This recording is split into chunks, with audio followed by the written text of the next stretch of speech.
head-to-head. So with that being said, it means that the winner of this will be the 1 seed entering the playoffs of split number 1. There's the typical go around here. BLG opting to pick first, AL going for blue side. We will not see that Orianna, as a lot of these popular picks once again being banned away. Okay, now what is going to end up sinking through? The Talia is one that is, I'm going to keep talking about it until we see whether it comes out or not. The Akali priority goes down a bit with the Orianna banned away. We might even end up potentially seeing that Ahri slip through, as it will be a top lane ban, knocking that Sion out, making it a bit more difficult for AL to put together a standard front to back. That makes sense to me. This feels like a game where Flandre would be very happy slamming something like the Sion. You have, of course, things already taken away that can do decently well into it, and it's just a pick that Flandre really has enjoyed throughout his tenure in the LPL when he was playing alongside Viper back on EDG when they went all the way to, of course, that World Championship title. But Bin's going to lock in the Aurora first. This is a flex pick, can go to either solo lane, but it could just be Knight getting something rather comfortable. Maybe a Victor is the response here for Shanks. It's something. I don't know how I feel about picking a Victor this early on into the draft, but I mean, there is always the angle to send that up to Bin in the top lane if you want to get a counter pick on the Knight now, but we'll have to see what ends up going down. With an immobile mid laner picked up, the first thing I'm thinking about is, do we see a Vi lock in from Shun here? Because, yeah, anything you could do to punish an immobile mid is going to be very profitable. And also, there was a brief hover on the Ashe base cycling through everything. One of the picks that comes to mind is that Ashe Seraphine, something to keep an eye on, because with that, there is always the opportunity for a Sylas to come in. Not anymore with Shanks locking in the Victor. Going to be able to deny that very easily in the laning phase. Bard has been banned against On. Nice. Multiple times, actually both games in that second phase. So they decided to pick support a little bit earlier this time around and get this player one of his most favored champions. Going to go likely well alongside an Ezreal that can survive very well in an isolated lane while this Bard goes around, roams, and provides impact across the map. Does mean Viper will be taking a pretty humble backseat though. So it does require the rest of the squad to be on picks that can drive the game forward. With Hope on that Corki, something that he really does prize playing, there is the potential to go for aggressive plays if left alone, and I don't mind which of these champions we end up picking here for AL, because I would say either give a lot of facilitation to get stuff done in the bottom lane. It will be the Nautilus, has potential to match those roams, and has something that can actually answer the Ezreal with that depth charge, being able to follow even through Arcane Shift. Yeah, similar situation to like locking a Vi, but instead you just get the depth charge onto either the Ezreal or the Aurora, two champions already that are rather slippery and can now be locked down just a little bit easier as we enter the second phase of the draft. Anyone's Legend currently are looking for a top side of the map. BLG could be looking for a top side of the map, although they could of course also flex that Aurora up to the top side. Bans are going to start to come through, and Shun is going to be the target early on. Makes sense. Ban out some of these physical damage champions. The Kiana is one that I think both of these teams should really keep in mind at this point.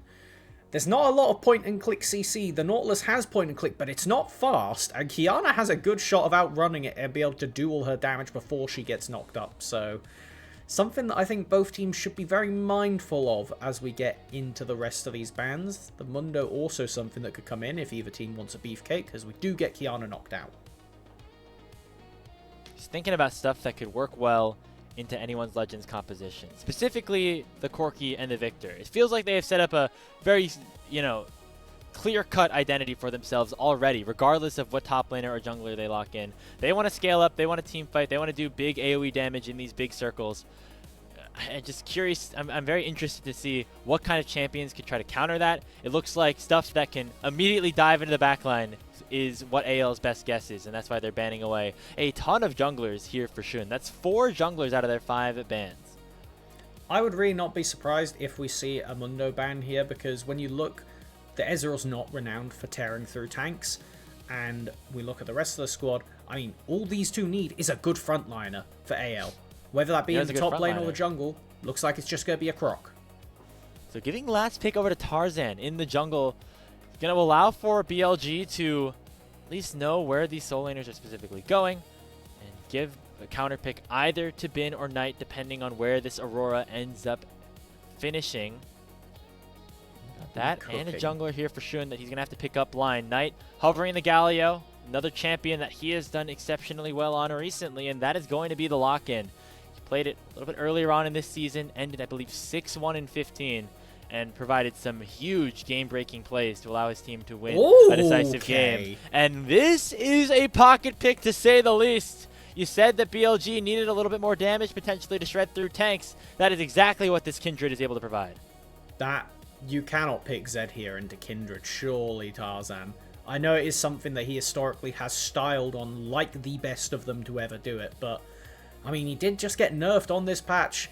I think it's a bit more stock standard, but the Lee Sin does at least have the ability of removing Kindred from her own ultimate. Gragas also on the table, but it looks like it will just be that Lee Sin pickup.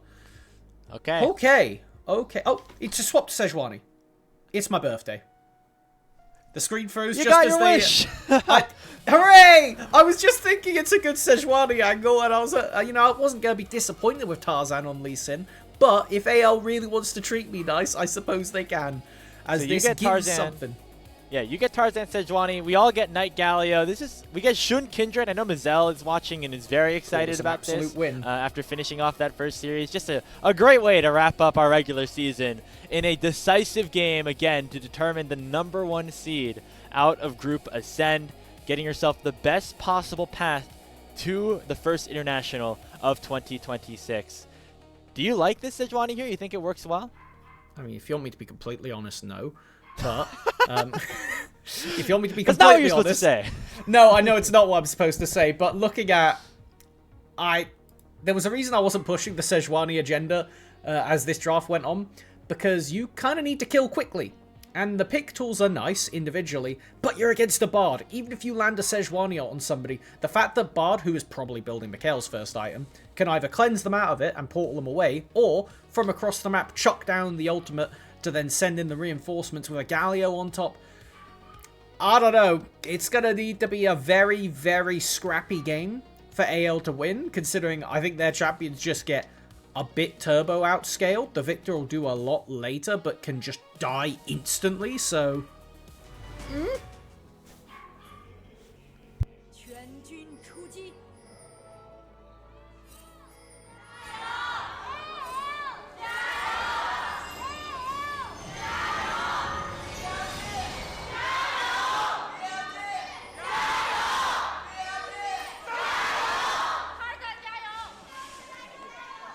One final game to wrap up the regular season, to wrap up Group Ascend, to figure out who will be seed #1 and who will be seed #2. And I love how, Melvin, we were going into this series. We were building up 2-star players. On AL, it was Tarzan. On BLG, it was Knight. These are 2 players that we think have very strong cases for even the MVP award at the end of split #1, and both of them on facilitating champs in this decisive battle. And you know what? I think that if you can get it done while on the facilitators, even more credit to you, because bringing that power and not just having to be the solo character and dragging it to your team is so important, considering you need to be ready for rosters, especially when we go international. Like, at the end of the day, we're looking towards first stand prospects for both of these teams. You need to be ready to play against the best of the best in every single role. If you cannot help facilitate your team, then it's going to really hamper. That's true. I mean, these teams were designed not just to be revolving around a single superstar. In a way, that's kind of what BLG ended up becoming towards the back half of 2025. It was really the Knight show. At the end of the day, Bin was having slightly, not his best year. Elk and On had some of their struggles in their own right. The jungle situation was what it was with BLG. And Knight really had to do a lot of that heavy lifting. But now, bringing in Shun, who he's very comfortable playing alongside Knight. You bring in Viper, one of the best ADCs or players on the free agency market. This is now their show. They're on the carries. They're on the backline AD threats. And they're going to have to tear through this massive front line that that AL have now constructed. And so, just because of the way the ADC items scale, we need to have AL get off to an early lead. You cannot let this go to 4 items. 1 to 3, it's playable. But once it starts to get into the mega late game, this Kindred is going to tear through you. One of the big weaknesses when we're looking at this early part of the draft for BLG was, oh, Viper is on Ezreal. Ezreal does not tear through tanks. AL picks some tankier champions. Oh no, Shun, with a compositional counterpick on this Kindred, locks in and is very likely to be the main difference maker if BLG is to take this game away, as now we do have no marks, lost the coin flip on the first one, does not opt to stand there and wait to have the mark come over a bit of Kindred tech, instead is just wanting to maximize the farming, stay on par with Tarzan, who will be building very, very cheap items, so gotta stay on the board to keep up with him. Yeah, we'll see if that build that you mentioned comes in, and one of the biggest synergies that Sejuani has in this game is with Flandre on the Renekton. They already forced a couple of flashes, and they're going to get a stun out of him as well. Bin in severe danger, and danger turns to death. It's first blood for AL on the top side. Super important. You can see a 20 CS lead already occurring just because of this range versus melee top. Flandre needs that help to get through the early, get to that level 6 mark, and be able to threaten onto the Aurora.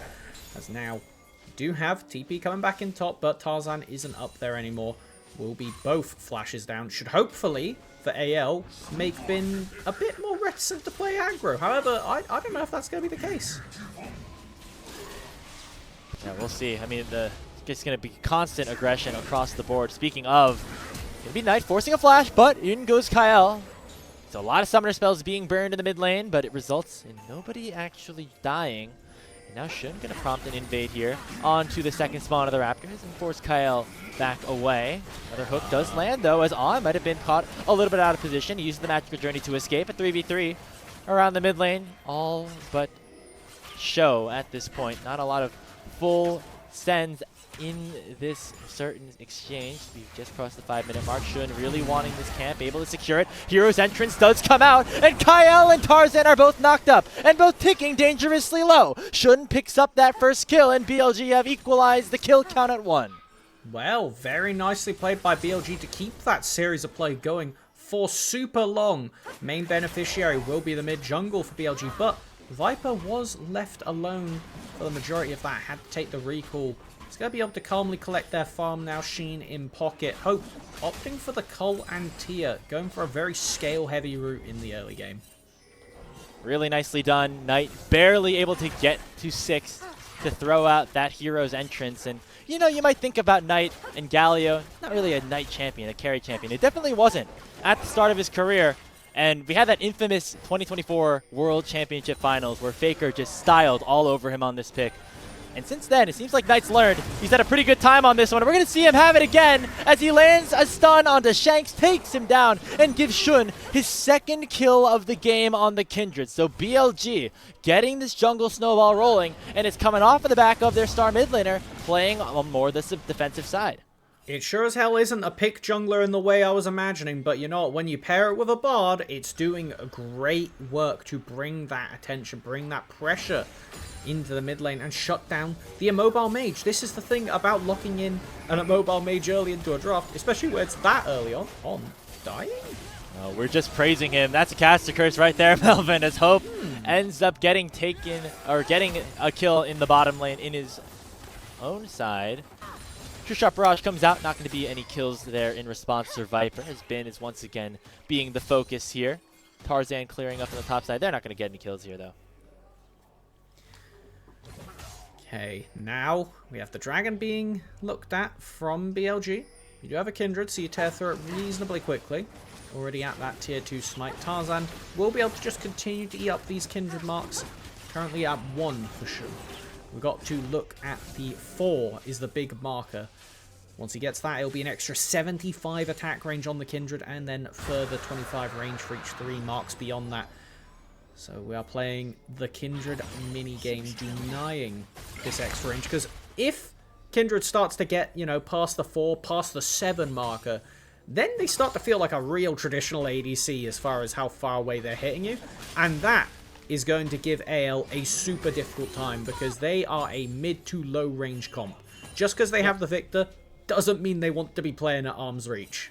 I mean, they basically become, at some point, if you get enough stacks on Kindred, you become Vayne with Caitlyn range. It just is a very hard champion to try to navigate against if he starts to scale, and Shun knows how to scale on this champion specifically. Again, one of his specialties, a 41-17 overall record. That's over 70% win rate, over 58 games.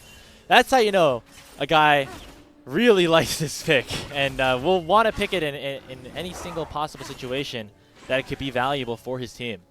It's a very dirty pocket pick this game. I think it does so much to answer the aggression from AL. There is still the potential, at the end of the day, if you're forced to use Kindred ult early, then just because you have Knight landing on top of you with the Galio doesn't necessarily mean you're going to be happy with the situation. So, there are plenty of avenues for AL to play through, as now we do have attention being paid to these grubs. Shun is looking to back, as I think, yes, okay, AL are going to aggro, and Shun isn't going to cancel recall. That is going to be running off a base with the Kraken Slayer in pocket. I don't think there'll be anything to do over here on this side of the map, but that is a very, very scary Kindred at this point into the game. You need to be super careful if you get into a fight, particularly with that dragon spawning in 3 minutes. Yeah, the silver lining, only 1 mark for Shun so far. If things had coin flipped a little bit better for him, it could be at 3, maybe even 4 at this point. But not going to really be much of a difference in terms of the damage he's able to provide against some of these players on AL at this point. Shun, I think you could argue, strongest player in the game at this point. Only one to have completed his first item, other than Tarzan, who now has just picked up the Protoplasm Harness, so maybe going to be difficult to kill the Sejuani, but everyone else certainly in danger if you're AL. 100%, and even the Sejuani will get torn up if given time to free hit for an elongated period. One of the things about this Protoplasm Harness that works so nicely with both Sejuani and Aftershock is if you do somehow get bursted out on Sej, which is really hard to do, then you're going to get incredible increased healing, because the heal from the second part of that lifeline passive scales with your resistances. So Sejuani, innately high resistances from the passive, and then once the Aftershock procs, even higher. Shun, though, is going to get the better end of this with a Raptor pickup. That was not a Mark Camper. Raptor's a Raptor nonetheless. Surprisingly enough, Tarzan actually has the CS advantage at this point, although more standing camps for Shun to take at this very point, so you can consider it essentially even right now, and that is the state of this game, even. And you know, we mentioned how AL likely want to be ahead early on, but you know, Hope's in a good spot. We got Flandre already picking up that first kill, though he has now fallen behind in the CS department. BLG, I think they feel comfortable about where things are just due to the scaling that they eventually are going to have. 100%. I mean, for AL, you're kind of waiting for those big breakpoints right now. You want that Triforce onto Hope. You want that first items onto Shank. First item onto Shanks. And then we can finally... Oh, that's a bad route. Gets cancelled here with the Justice Punch. Arcane Storm coming out as well. Don't think this is going to be enough to kill Knight, especially not if he flashes away and allows for Shun to instead be the one to eat up the Dredge line. Glacial Prisons potentially going to be issued, and preemptive flash from On will make sure that everyone on BLG will survive. Very, very much an overstep from BLG that is swiftly punished by realistically only 2 AL members needed. Tarzan just comes in to be the threat that says you can't re-engage. Has been maybe the attention of some pressure, otherwise it will just be Tarzan continuing to play the Kindred minigame. Dominus has been popped. AL have clearly telegraphed their next move, and that is a dive onto Bin on the top side. Knight does have the hero's entrance, going to use it to try to keep Bin alive as he goes between worlds and uses the weirding to chunk Flandre down to half HP. With Knight chasing after him, Flandre could potentially be in some danger, but there's not enough damage, not enough gap closed to allow that to happen. So just going to be a stop at the dive from a BLG. They want to just make sure no more blood is shed in the top lane. And they do secure that mark for Shun on the Kindred, which is also important. This hold on there as he overstepped potentially. For more too, and he dies away from the dredge line of Kael. Protoplasm Harness has been procced, and there's a lot of stuns issued onto Shun. Can they burst him down before the ulti? No! The Lamb's Respite does come out, but it's a big numbers advantage right now in favor of anyone's Legend as they are punishing this invade by BLG. True Shot Barrage going to come out. It takes down a member as the Renekton does fall, and Knight and Bin suddenly are able to make things work in the 2v3 situation. Knight down at 300 HP. Shanks issues the gravity well, but is unable to do a lot more damage onto the Galio, and both sides will retreat. Overall, a 2 for 2 with the help of Viper from long range. But in a very bloody team fight, Shanks is going to be super happy on the victor. Gonna pick up a ton of passive stacks to further those evolves, who has so far, despite being on a scaling mage, had a really disgusting impact in all these skirmishes so far. I mean, this was a very aggressive play from Shun. He was playing around with his food a little bit, and I think just kind of didn't realize the amount of firepower that AL still had left standing. And On gets zoned away from the Kindred ult by Tarzan, pretty much just right-clicking onto him. But with all the important cooldowns already blown, despite being able to get rid of 2 early on, there's just not enough damage left to get through that shield from Bin's TP. Really sick Viper ultimate to clean up 1. And now we get a skirmish over Dragon. Both junglers are here. Tempered Fate does delay On's death for a little bit, but it still should happen. And there's the snipe from downtown, sticking Shun into a glacial prison. A beautiful play from Tarzan Sejuani, as it's a 2-for-0 plus the Drake for the Pandas. That's what we picked the Sejuani for right there. Smite secure into pick onto their opposite number. And now zoning former teammate Viper away from walking to his tier 1 tower. I mean, it looks like the pressure will start to fade, but I'm starting to feel very excited about this game. I think we got something real serious going on. AL needed to get ahead in the early game. Otherwise, they were going to get completely walked over. And I don't know if this is exactly enough, but I think this is at very least the right kind of start that we want to see if this is going to be the most dramatic game so far. And every game in this series so far, Melvin, where a team has picked up a significant gold lead like AL have right now, it was not always a complete gold lead, right? In game number 1, it was the bot lane that potentially got a little bit ahead, but the rest of BLG were winning. In that last game, AL seemed like they had a lead, but there was like another side. This time, everybody on Anyone's Legend has a gold lead in terms of the gold that matters. Right now, On is the only one on BLG that actually is ahead in terms of income. That is a good sign for how AL are going to be able to use everybody on their team to start to snowball this one if they want to pick up this Game 3 win. As BLG don't really have an area of the map where they feel particularly advantaged in. And short of something really stupid, if I'll be honest, in like the next 20 seconds, we're about to hit 15 minutes, and this will be the only non-Azir interaction where AL are walking away with leads in the solo lanes at 15 minutes, which, as you're saying, is something different to what we've seen between these two teams so far. After that Gromp side skirmish, the most important objective in the game, as we all know, it kind of all went to a bit of chaos. And you know what? AL thrived in that chaos. They had their numbers there and were able to pick up enough that now, as far as quests go, they're all done over. We have Shanks with the Blackfire Torch, and if we get into another skirmish even half similar to that, this Victor is going to go positively crazy if BLG cannot one-shot them.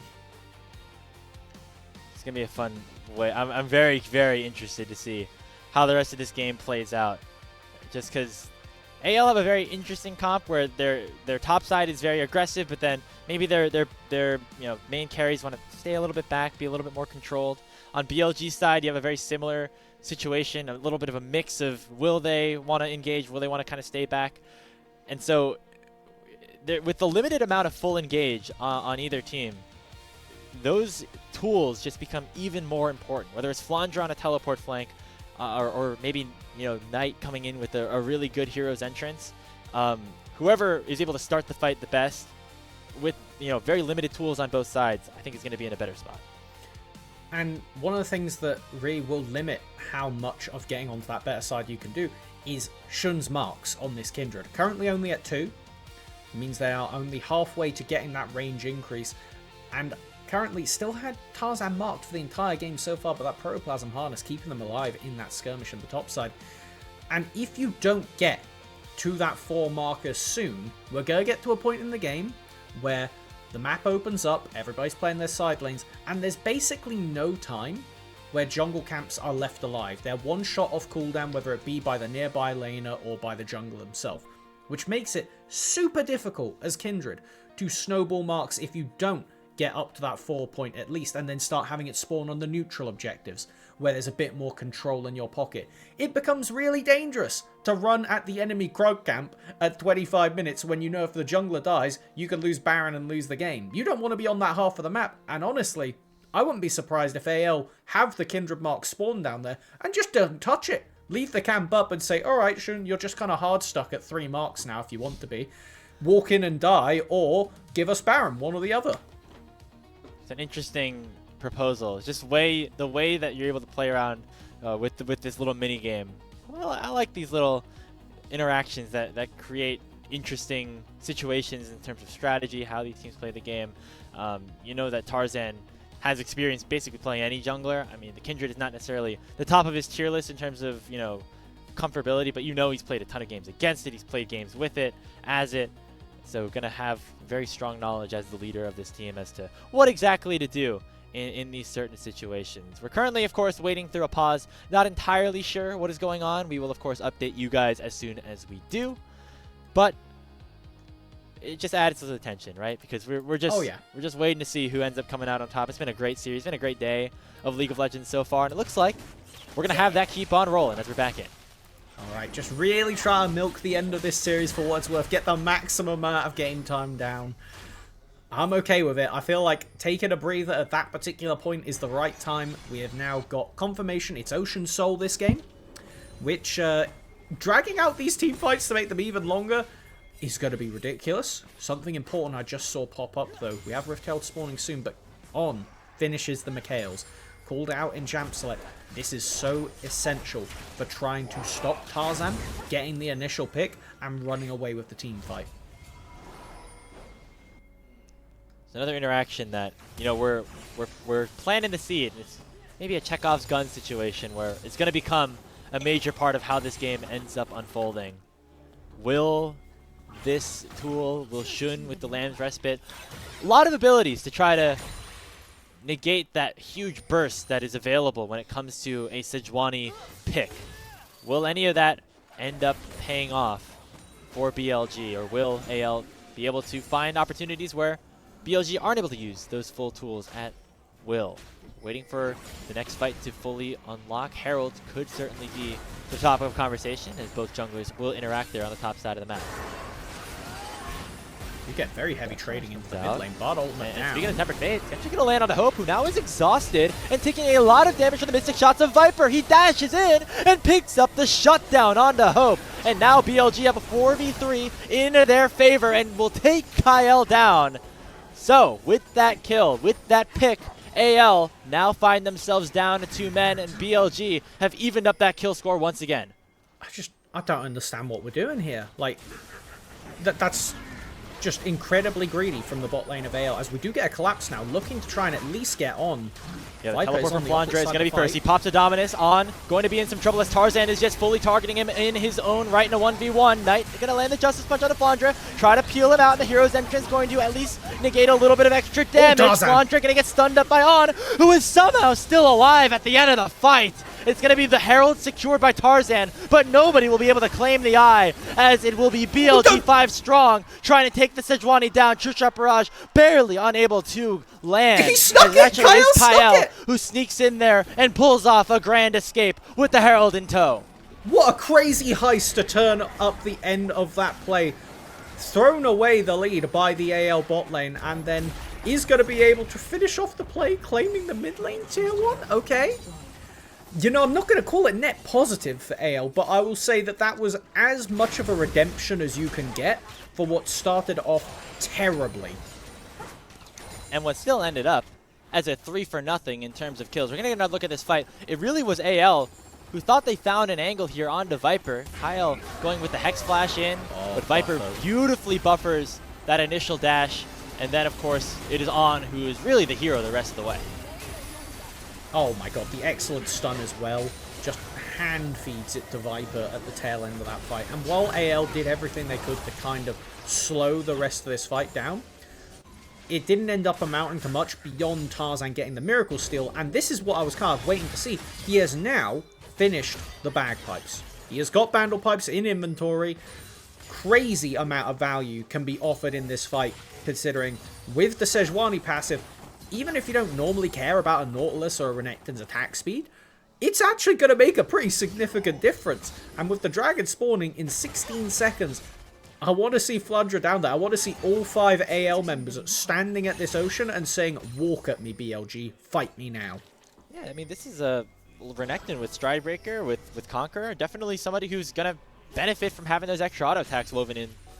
And so, with that being said, of course, you can't even mention Hope as well in that situation. But AL going to feel pretty strong at this point in the game. And this is, again, that snowball they're going to have to continue to roll as they will potentially start another engage around this 3rd dragon of the game. It'll be Tarzan starting this up as AL try to gain control around the mid lane. Remember, they already took down that tier 1 with the Herald that Kael was able to steal away from underneath BLG's noses. Bilibili, instead of opting for a 5v5, will try to trade gold on the opposite side of the map, taking down this tier 1 to try to fill Bin's pockets a little bit. Very respectful and definitely correct from Flandre to not stand there under that tower. Normally a Renekton would be pretty durable, but when you're against Kindred ult plus Bard ult, there's just one too many tools to make it so you can't survive a dive attempt there. So, it's just going to be, as you said, very standard trade. Will put the Dragon lead in AL's favor. That means the longer this game goes on, the more and more pressure on BLG, and that was when we saw them falter at the end of Game 2. It was a bit too much pressure looking down a soul point when AL was just able to play the objectives better. It's going to come down to those objectives once again here, Melvin, as we're waiting for the Baron just about to spawn right now, again with that second dragon, I should say, being secured by anyone's legend. That'll become a big part of this game, and with the way that specifically BLG scales, despite now being at a slight gold disadvantage, I have a feeling that this one is going to go quite a while. I wouldn't be surprised, especially if BLG are to take the game. I would expect at least another 10 minutes on the clock. AL, however, with the Baron alive, can look to force something at any moment, as that is a Nautilus TP bot lane. It is on vision. So, yeah, Kael's there. Something about spell book supports. Yeah, sometimes you just got to use it to get the next slot open, right? Like, at this point in the game, is teleport always useful on the support champion with spellbook? Not necessarily. So making sure you have an exhaust or something, maybe a little bit more beneficial. I don't know. I'm kind of coping here for Kael. Yeah, I'm not gonna lie. I think On's about to demonstrate. You know, maybe I'm cast a curse. Yep, there we go. That was it. I was gonna say, no, I think I do like this from On because he chucked down all his wards and then insta TPs back onto the map. So you know, it is something. Kael might have done the same thing and I wasn't looking for it, but I don't know On did it. That's I do see 3 wards in his inventory, so that very much could have happened. You're going to use those wards at this point to actually get vision around the dragon, or the Baron, I should say. Speaking of, on the top side of the map, it has been and Shanks engaged in a 1v1, and a teleport came in from Knight to try to cut off the rest of anyone's legends. Flandre now answers the TP of his own, pop to Dominus, and will look to try to engage on to BLG. Tempered Fate going to slow up 3. There goes the Glacial Prison onto Shun, forces him back, and the first kill is on to the Victor, but now it's immediately traded back in a 1-for-1. Tarzan going to get singled out and taken down by 3 members of BLG, and Viper is 1v1ing Hope underneath his own area of the map. True Shot Barrage not going to connect with the weirding. Well, Bin finds the kill, and Bilibili Gaming get 4 for 1, and will head over to the big purple worm.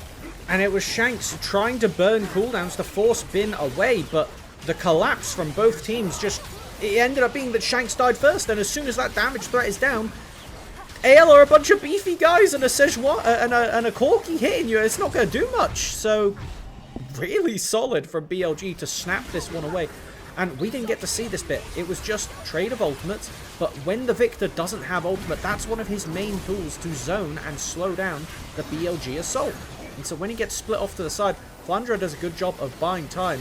But as soon as that Nautilus hook is thrown, it is a chef's kiss Bard ultimate from On to separate the fight and stall for his carries to come in and collect the rest of it. And then, well, it's all curtains from here. Viper and Bin really wrapping up the play on the other side. And so with the Baron, gold lead back into the hands of Bilibili Gaming. And remember, Melvin, they're the team that's starting to scale up. Shun dinging level 14. Now at 3 stacks, still looking for that 4th, but great situation for BLG to continue to add to their lead. And Knight might have found another pick. Shanks forced the flash away. He's able to get away from the Tempered Fate, but he had to run in the opposite direction. Will be able to survive for now. A lot of standing gold available on the map for BLG to try and pick up. Continue to try to stuff the pockets of their main carries and add to the gold lead that they currently possess. Well. And it's going to make life really tough for Shanks and AL as a whole to play around in the next team fight. That Bard ult is going to be up quite soon. If BLG just play a slow dragon start, there's the potential to just take Shanks off the table before he even has a chance to play the game. It's going to be about who can engage better here, Melvin. Remember, the tools for BLG in terms of finding fights aren't necessarily the most practical or the most easy to execute. Requires a lot of things going well, but so far that has been the case. As the Baron power play continues for another 75 seconds, it'll allow for BLG to march to the bottom lane, take down this tier 2 turret, add a little bit more gold into their inventories before this next dragon spawns. They want to make sure that AL do not have an opportunity to get to Ocean Soul Point at this point in the game. And it looks like they're not even going to try and contest. Shanks on the top side without TP. I mean, I guess he's dragged Bin up to that side. The map is your asterisk, but it's a really tough angle for AL to try and get anything done here. Tarzan is stunned up. Tarzan getting stunned up. He's forced to flash away. Kael will match with the dredge line of his own. And BLG are just playing bully ball, making sure that AL have no way to get into the Dragon Pit. True Shot Barrage only chunking Flandre out, as Knight will not land that Justice Punch.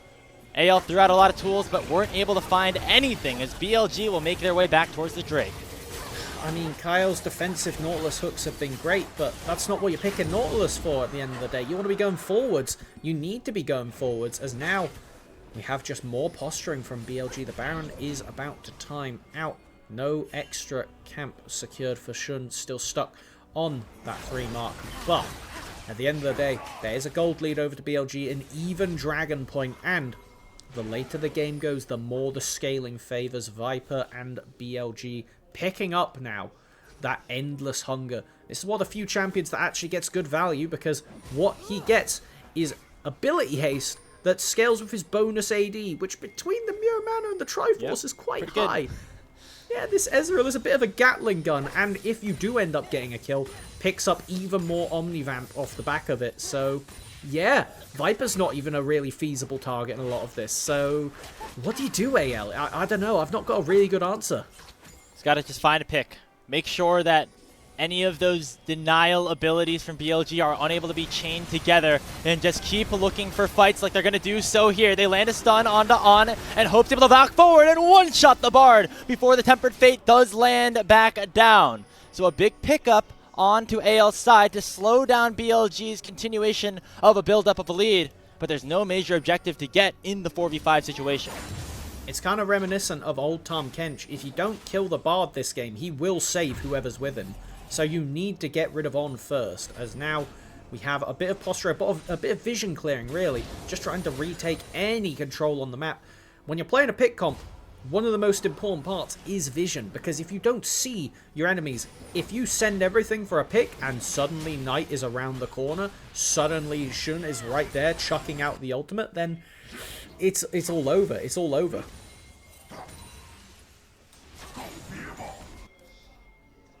Close game, close series between these two Titans. Remember, last time these two teams faced off, it was the second game of the season for both of them, and it was already a battle. BLG winning this one 2-1. These two teams went back and forth all of 2025. Eventually it was AL who came out with a better individual head-to-head record, but BLG certainly had their shine as well.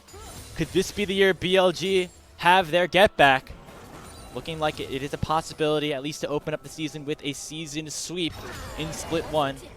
But there's still work to be done. Flandre has popped the dominance. He's looking to get a kill onto Bin, and he uses the ultimate straight into the arms of Tarzan. It's going to be another big pick onto the BLG top laner as he gets shut down by the Sejuani with Baron up in 35. That's perfect. Can we now get a second play to follow up? Because you won't be able to burn the Baron in that time, but you may be able to burn one of the BLG members, and we do see BLG playing incredibly respectfully off the back of that. Everybody bar Shun takes a reset, and now, I mean, Baron is about to spawn. AL's not touching that with a 10-foot pole, particularly when you're looking down a Bard ultimate, a jungler that's still alive, but now maybe we can fish for another play on the On. Definitely is a viable target, but he has a lot of tools to deny. Has the Locket, has the Mikhails, had a heal And of course, that Tempered Fate makes it very difficult even to hit the Bard. So, in terms of finding picks, AL running low on options. Bin was certainly an easy target, but now that he's gone, what do they do next? And him being gone was a temporary countermeasure with the Baron on the table. BLG once again re-establishing all of that control on that top side of the map. AL was able to get a sliver of vision on the bottom side, which is now faded because they've had to re-establish control over their own top jungle. If you lose Baron, I think the siege from BLG will just kind of put you in the dirt for AL because you can't run at them. It's so hard to run at this group as a 5-stack right now. Do have Dragon, 50 seconds. It's going to be probably a game-deciding fight off the back of it now. As we take a quick look down the flashes, it's only Flandre and On that do not have flash available. That means Shanks, Hope need to be ready to play around that Tempered Fate. They need to be constantly outputting damage and avoiding getting picked, because it's when they get picked is when AL loses the fight. Another interesting thing to point out, 3 items completed for Shun, and he also has his 4th stack finally. So he's going to have that extra range around this potentially decisive engage on the 5th Dragon on the bottom side. BLG currently have push in the mid lane. Tarzan trying to clear out vision without knowing really where the rest of BLG stand. And he take a decent chunk of his HP, but he's okay with that. Take a look at his items. He's got 4 completed ones at this point, going full support mode onto the Sedge, but it's not going to help him do a lot of damage here to BLG. And that means that they're going to back away and allow for their opposition to get to Soul Point. That is crazy to not even start with any kind of contest, but that's just the power of what On and BLG have been doing with Vision. They go in, control the area, and don't give AL a safe approach. And as soon as there's not a safe approach, you can't really walk in as Victor. You have an immobile carry. He's nearly over towards the full Banshees, does have both of the components, so he is basically just 1 reset away from having that. The spell shield means at very least you can't be hit by a completely blind Tempered Fate and knocked up off the back of it, but it's so easy for BLG to pop that spell shield, as now there's a lot of attention being played over to Hope. Flandre TP's in on, looking for a flash engage. That was not the play, as he will get taken down by Hope. The Tempered Fate does land on a 2 to try to slow things down in this current engage, but AL find another massive pick, and this time On is dead as the Baron is up. BLG could just walk down mid if they want to here. There is the potential to go all the way to inhib. I mean, it looks like they're kind of splitting the difference because AL does not want to start this Baron just yet. There they go.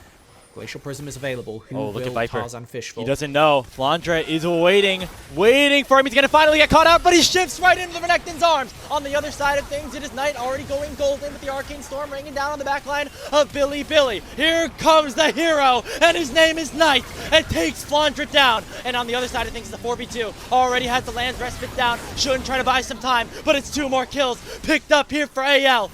Knight and Viper, the 2 carries, the 2 superstars, trying to save the game for BLG, but it won't happen. A shutdown for the Shanks' Victor, and now it is Knight on the run. Tarzan trying to chase him down. On his back up, but he will not be able to save his carry. It is Hope getting another, and it's AL winning the fight.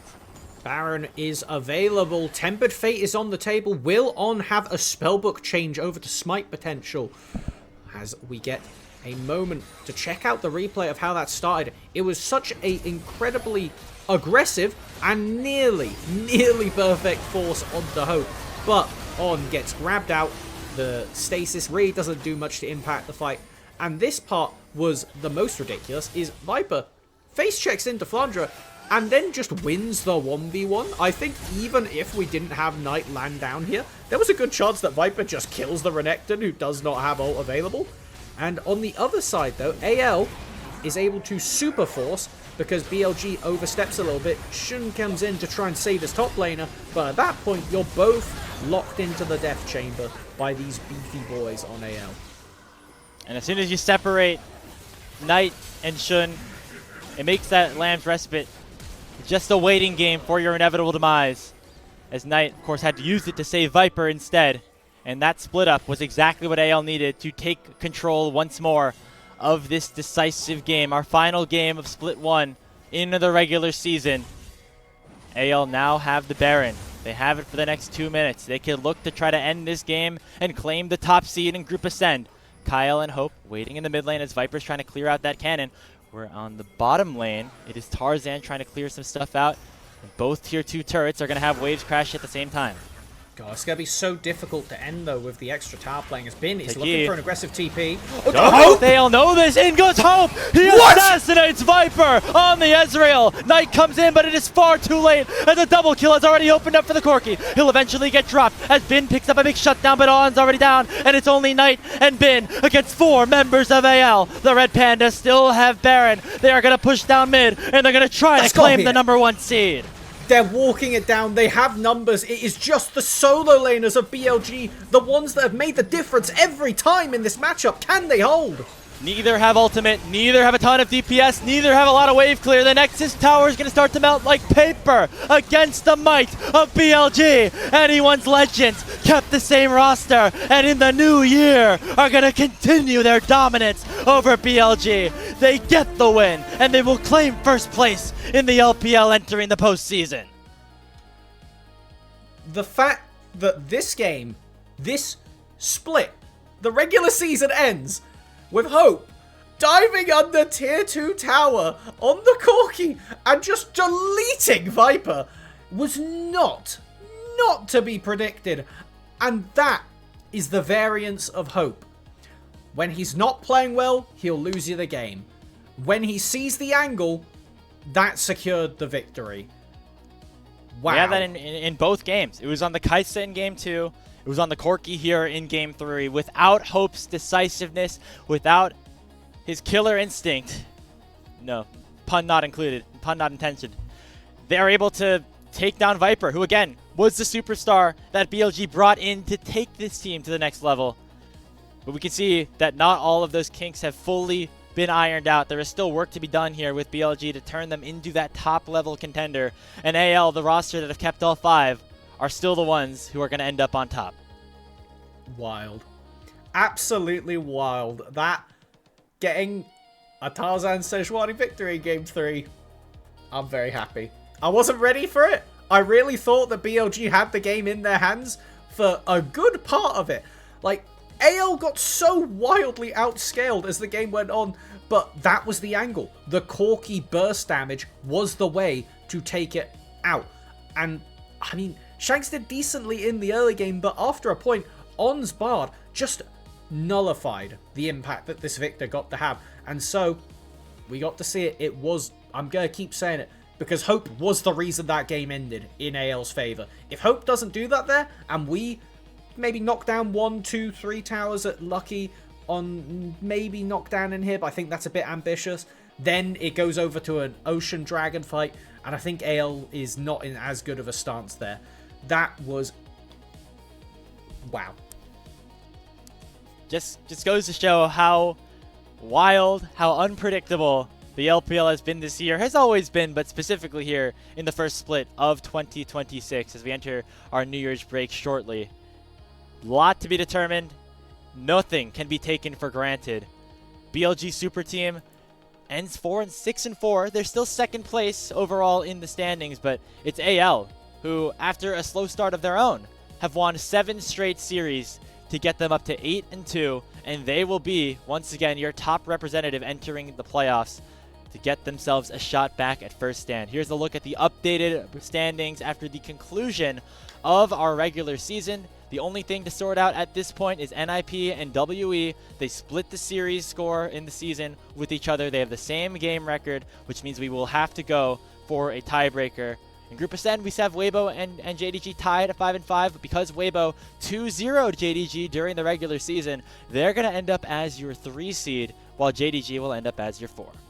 I'm very glad you're fluent in tiebreaker, because that made it a lot easier to comprehend the otherwise mishmash of craziness that could have ended up being the end of this split, as we now have our top 4 teams waiting up in that playoffs in order, and everybody else short of LGD and Ultra Prime are looking to see who will walk the Knight's Road to join the man himself in 2nd seed coming into the playoffs.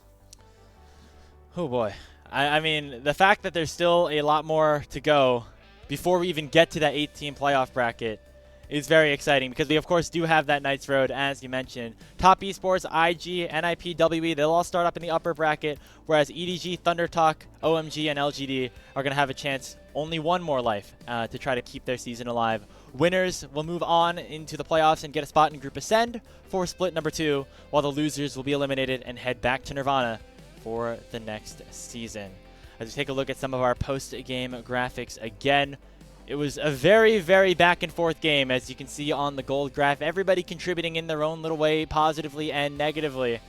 But again, at the end of the match, at the end of the series, in the clutchest of moments, it was Hope who came through for AL. And that's not something we always said. He was always the unsung hero of this team. The guy who was able and comfortable with playing in the background. This time, against one of the biggest names that the LPL was able to acquire entering 2026, he delivered, and he delivered in a big way. You look at one of the epitomes of consistency in Viper versus a Lord of Variance in Hope, and we got to see what happens when Hope spikes high. You know, there were several times in the series where he did not spike high, and Viper was able to just walk away with it, but throughout this match, it was Hope that made the difference. And if we can see throughout playoffs, throughout these best of fives, that bottom end of Hope's gameplay start to shore up and come to rise to meet the top where he can truly peak with the best of them, then that is the version of AL that I think everybody on the broadcast, everybody watching at home would be very happy to see take it to career internationals. Yeah, I mean, this was the AL that was doing so well at certain points in 2025 season. We were wondering if Tabe leaving and going over to JDG was going to all of a sudden remove the synergy that these players have been able to build over the last 2, even 3 years for a couple of the core towards the bottom half of the map. But looks like so far so good. Obviously it was a bit of a rocky start, as maybe the new patch, the new season ended up affecting them in some way.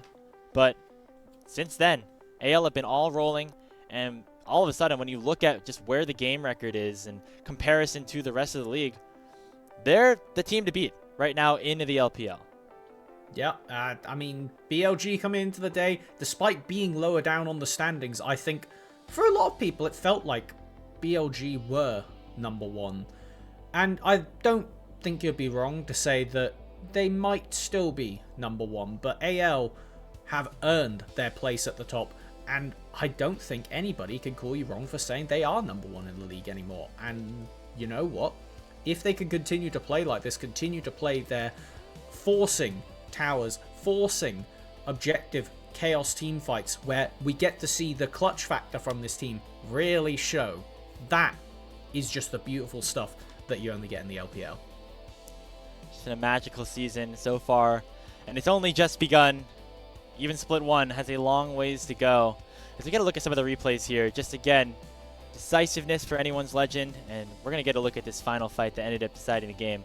I didn't even see how Viper got one shot here. It was just Hope getting a nice rocket proc and just flashed on top finding of him. The perfect angle. It was beautiful. And then the best part is, because Shun gets stunned, the QSS, or sorry, the Mikaels from On does come out, but it's a bit too slow. The Kindred doesn't get to do the Lamb's Respite in time. And the game's just done. Both carries are just deleted instantly. It's a fun game. And I thought that BLG were going to win it for a very decent chunk of that one. But AL had other ideas. They end up coming away with the victory. And I hope we get this matchup between these two teams many, many, many more times at the rest of 2026 with these rosters going at it against each other. Because it was just an incredible sight to behold and will continue to be. And hey, maybe some of our other teams are going to be able to step up and challenge these guys as well. Obviously, we've seen flashes, but not that same level of consistency from at least our other teams in Group Ascend. Meanwhile, in Nirvana, we have teams like LNG completely dominating, but we're not sure entirely what their level of competition is specifically looking like. And I think right now, we could take a look at what is remaining before we head on over to our Chinese New Year break, as the play-in bracket has now been almost completely set up. The only things that are remaining here now, Melvin, is where exactly WE and NIP go. And these guys are going to be playing against each other tomorrow at 11 p.m. Pacific time, 2 a.m. Eastern time here in the United States. I believe that is 7 a.m. over in Great Britain where you are at this point. So yeah, sounds about same right. time as today. WE and NIP are going to duke it out for the first spot in Group Perseverance. And who has the privilege of playing against Top Esports and who will instead go over to face IG? Honestly, it's going to be something no matter what ends up happening, but I just can't wait to see how the non-Nirvana teams stack up against LNG. You alluded to it. They're the ones I've got my eye on. I think that Croco has been doing some incredible work, and I just want to see how much is hype and how much is they can actually spike that high, because we really do need to find out between TES and IG if they can hold their ground in Group Ascend or if they end up slipping all the way down to Nirvana. It's going to be fun, especially with one loss in that either round 2 or 3 and you're down to Group Nirvana. Not only does that make your chances of going to playoffs in split 2 and 3 even harder, but it also means you play against maybe lesser competition. You don't get your opportunities to challenge the BLGs and ALs on a regular basis. So still a lot more left to go.